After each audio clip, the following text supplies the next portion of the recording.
Class 9 का chapter circles, उसका theorem 9.5, equal chords of a circle और congruent circles are equidistant from the centre और centres. अभी जो ब्रैकेट में लिखा है उसका मीनिंग समझो क्या है कि अगर दो अलग अलग सर्कल भी लिए हमने बट जिनकी रेडियस सेम है, उन दोनों सर्कल को कॉन्ग्रुएंट सर्कल्स बोलते हैं। ठीक है, ये ऐसे प्रूव कर सकते हैं। एक तो दो अलग अलग सर्कल जिनकी सेम रेडियस है, ऐसे भी सिचुएशन हो सकता है, नहीं तो एक ही सर्कल में ये भी सिचुएशन पॉसिबल है। एक ही सर्कल में दो अगर इक्वल कॉर्ड्स है तो वो इक्वल डिस्टेंस पे होती है, नहीं तो दो कॉन्ग्रुएंट सर्कल्स है, ठीक है, उनके अगर इक्वल कॉर्ड्स है तो वो भी इक्वल डिस्टेंस पे होती है, ये भी हम बोल सकते हैं। ठीक है, तो हमें गिवन है ए बी जो है, A B a chord C D इस कॉर्ड के साथ इक्वल है। हमें प्रूव करना है जो ओ एम है वो ओ एन के साथ इक्वल है। इसके लिए हमने क्या किया, सबसे पहले कंस्ट्रक्शन किया कि हमने क्या किया, सेंटर से दोनों कॉर्ड्स को परपेंडिकुलर ड्रॉ किया, जो कि ओ एम परपेंडिकुलर हो गया ए बी के साथ, एंड जो ओ एन है वो सी डी के साथ परपेंडिकुलर हो गया। एंड देन बाद में हमने ये ज्वाइन कर लिया ओ ए और ओ सी, ठीक है, जो कि रेडियस है एक ही सर्कल की। तो स्टार्ट करते हैं। हमें ये जो प्रूव करना है उसके लिए आपको प्रोसेस बताते पहले क्या है। तो सबसे पहले हमारा काम है इन दोनों ट्रायंगल को क्या करेंगे, कॉन्ग्रुएंट करेंगे। और वो दो ट्रायंगल कॉन्ग्रुएंट करने के लिए थोड़ा सा हमें एडजस्टमेंट करना पड़ेगा। और वो एडजस्टमेंट ये है कि आपको ऑलरेडी ए बी जो है वो सी डी के साथ इक्वल दी गई है, ठीक है। और आपको पता है जब भी सेंटर से परपेंडिकुलर ड्रॉ करते हैं हम तो वो कॉर्ड को बाइसेक्ट करता है, ठीक है। मीन्स ये जो पार्ट है इसके साथ इक्वल हो जाएगा, ओके। एंड ये जो ओ एन है ये पार्ट इसके साथ इक्वल हो जाएगा। बट अगर ए बी सी डी के साथ इक्वल है तो उसका जो हाफ है ए एम, ये हाफ सी एन के साथ इक्वल हो जाएगा, ओके। मीन्स हाफ भी इक्वल होते, अगर दो लाइन इक्वल है जैसे कि ए बी इक्वल है सी डी के साथ, तो उनके जो हाफ है हाफ भी एक दूसरे के साथ इक्वल होते हैं, ठीक है। फिर ये साइड इसके साथ इक्वल हो जाएगी, ये रेडियस है, ओके। एंड देन एक परपेंडिकुलर है, तो हम यहाँ पे RHS लगा सकते हैं, ठीक है।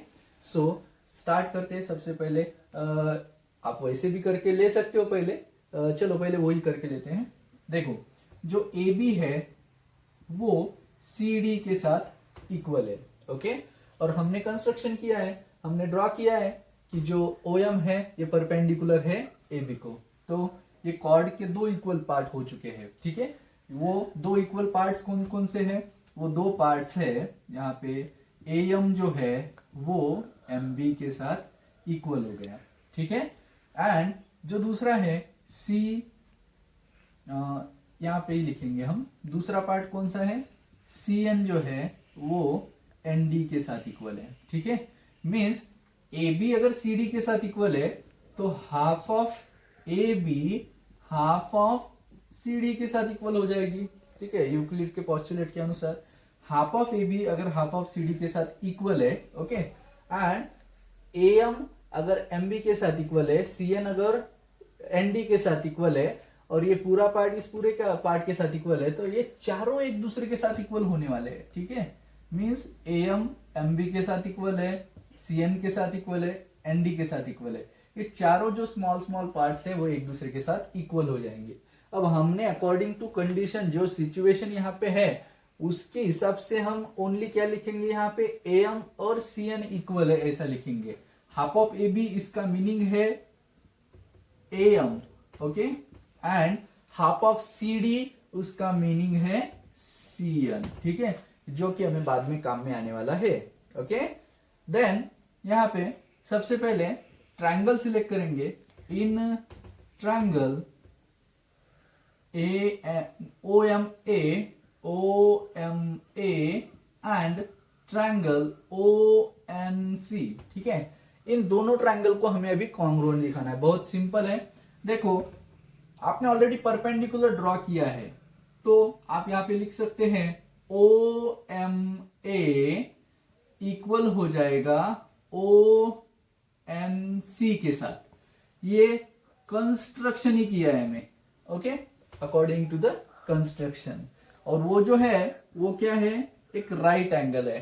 देन यहां पे जो ओ ए है वो ओ सी के साथ इक्वल है, और रीजन है कि वो रेडियस है, एक ही सर्कल की दो रेडियस है। देन ये जो रेडियस है जिसको हम हाइपोटेनियस बोलेंगे, ठीक है। देन जो अभी हमने यहाँ पे लिखा है एम जो है वो सी एन के साथ इक्वल है। वी जस्ट प्रूव्ड और वो एक साइड है, ठीक है। तो बाय आरएचएस ये जो दो ट्रायंगल है, कौन कौन से दो ट्रायंगल, ओएम है, ट्रायंगल ओ एम ए, ये कॉन्ग्रुएंट हो जाएगा ट्रायंगल ओ एन सी के साथ। अगर ये दोनों ट्रायंगल कॉन्ग्रुएंट है तो बाय सीपीसीटी क्या लिख सकते हैं हम, यहाँ पे लिख सकते हैं कि इसका ये जो एंगल है, ठीक है, ये तो ऑलरेडी हमें उसकी जरूरत नहीं है, जो ओ एम है ओ एन के साथ क्या हो जाएगा, equal. So by CPCT O M is equal to O N, और वही आपको प्रूव करना था। वो दो एंगल ऑलरेडी इक्वल थे, ठीक है। सो हमें ओ एम ओ एन के साथ इक्वल प्रूव करना था, जो कि प्रूव हो चुका है। So hence proved. वीडियो अगर अच्छा लगे तो लाइक करना मत भूलिएगा।